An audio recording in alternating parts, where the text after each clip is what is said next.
கர்த்தராகிய இயேசு கிறிஸ்துவின் நாமத்திற்கு மகிமை உண்டாவதாக. கர்த்தருக்குள் பிரியமானவர்களே, இந்த நாளுக்கான சிந்தனை பகுதியை நம்ம கொஞ்சம் நேரம் எடுத்து சிந்திச்சு பார்க்கலாம். விசுவாசிங்க ஆவியானவருக்கு கட்டுப்பட்டு வாழணும்னு தான் வேதம் சொல்லுது. அப்படி இருக்கிறப்போ ரொம்ப அதிகமாக ஜெபிக்கிற, வேதம் வாசிக்கிற, சபையில் நல்ல ஐக்கியமாக இருக்கிறவங்க பழைய சுபாவத்தினால ஆளப்பட முடியுமா? ஆமாம், நிச்சயம் உண்மையான மாற்றம் இல்லாத ஒருத்தவங்க அப்படி தான் இருப்பாங்க. உண்மையாக ரட்சிக்கப்பட்ட ஒருத்தவங்க சுபாவ மாற்றம் பெற்றிருப்பாங்க. அவங்க மாம்சத்தினால் ஆளப்படாமல் தேவ ஆவியினால் ஆளப்படுறவங்களா இருப்பாங்க. இப்படி தான் நிறைய பேர் 2 எஜமானுக்கு ஊழியம் செய்ய முடியும்னு நினைக்கிறாங்க.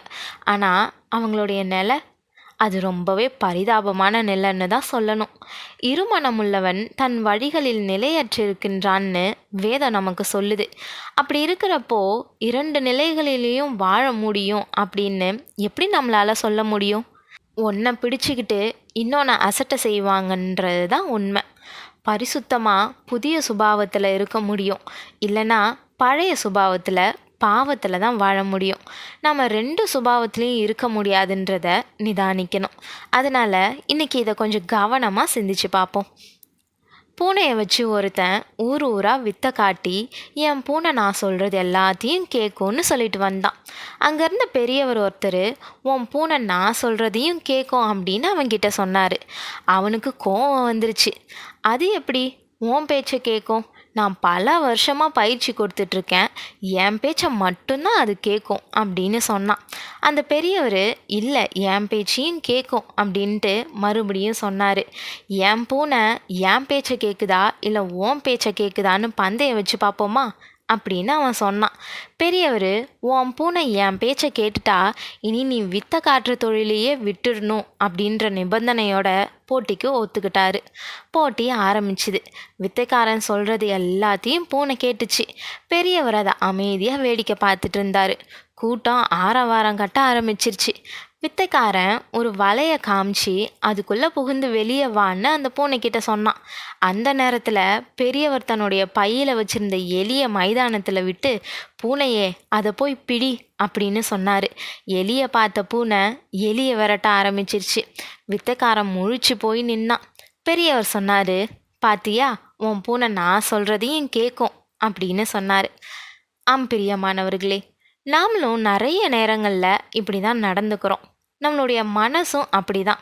சில வேத வசனங்களை கேட்டு படித்து மனசை அதுக்கு ஏற்ற மாதிரி வித்தக்காரனை போல் பழக்கப்படுத்தி வச்சுருக்கிறோமே தவிர நம்மளுடைய உண்மையான சுபாவம் மாறாமல் தான் இருக்குது. சில சந்தர்ப்பங்களில் நாம் யார் எந்த சுபாவத்தினால ஆளப்படுறோம் அப்படின்றத நம்மளுடைய செயல்கள் காட்டிடும். வேதம் அந்தபடி முந்தின நடக்கைக்குரிய மோசம் போக்கும் இச்சைகளாலே கெட்டுப்போகிற பழைய மனுஷனை நீங்கள் களைந்து போட்டு உங்கள் உள்ளத்திலே புதிதான ஆவியுள்ளவர்களாகி மெய்யான நீதியிலும் பரிசுத்தத்திலும் தேவனுடைய சாயலாக சிருஷ்டிக்கப்பட்ட புதிய மனுஷனை தரித்து கொள்ளுங்கள்னு எபேசியர் 4:22-24 சொல்லியிருக்குது. புதிய சுபாவத்தை வளர்க்கும்படி தேவன்கிட்ட நாம் நம்மளை ஒப்பு கொடுக்கணும். பழைய சுபாவத்தை அவர் பலத்தால் களைந்து போடணும். நாம் அவருடைய கட்டுப்பாட்டில் இருக்கிற பட்சத்தில் தேவனுக்கு மாத்திரம் கீழ்ப்படுகிறவங்களா இருப்போம். ஆகையால் நீங்கள் சரீர இச்சைகளின்படி பாவத்திற்கு கீழ்ப்படியத்தக்கதாக சாவுக்கேதுவான உங்கள் சரீரத்தில் பாவம் ஆளாதிருப்பதாக நீங்கள் உங்கள் அவயவங்களை அநீதியின் ஆயுதங்களாக பாவத்திற்கு ஒப்புக்கொடாமல் உங்களை மரித்தோரிலிருந்து பிழைத்திருக்கிறவர்களாக தேவனுக்கு ஒப்புக்கொடுத்து உங்கள் அவயவங்களை நீதிக்குரிய ஆயுதங்களாக தேவனுக்கு ஒப்புக்கொடுங்கள்னு ரோமர் 6:12-13 நம்ம வாசிக்கிறோம். ஆமாங்க, மாம்சத்துக்கும் தேவனுக்கும் கீழ்ப்படுகிறது கூடாத காரியம் இல்லையா? ஒன்று அசட்டை செஞ்சு இன்னொன்றுக்கு மட்டுமே கீழ்ப்படிய முடியும். அதனால் இன்றைக்கி நம்மளை நாம் நிதானித்து பார்ப்போம். தேவனுக்கு மட்டும் கீழ்ப்படுகிறதுக்கு நம்மளை நாம் ஒப்பு கொடுப்போம். தேவன் தாமே உங்களுக்கு கிருபையும் தயையும் செய்வாராக. ஆமேன்.